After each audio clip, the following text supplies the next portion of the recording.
রাস্তায় যাচ্ছেন, একজন বেপর্দা নারী আপনার চোখের এরিয়াতে পড়েছে, আপনি চাইলেই তাকাতে পারেন, আল্লাহ দেখছেন, সেই ভয়ে তাকালেন না।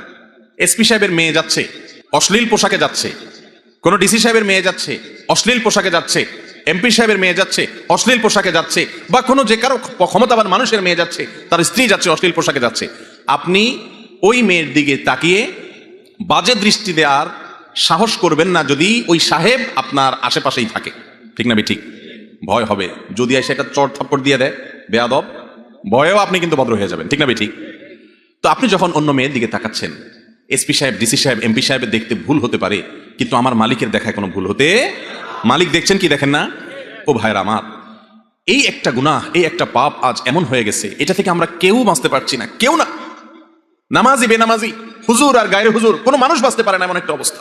শয়তান আমাদের ঈমান হরণ করার জন্য, ঈমানের স্বাদ, ইবাদতের স্বাদ ধ্বংস করে দেওয়ার জন্য চোখের জেনাকে এমন ব্যাপক করে দিয়েছে যে চোখের জেনা সকাল থেকে রাত পর্যন্ত কয়েকশো বার পর্যন্ত হতে থাকে।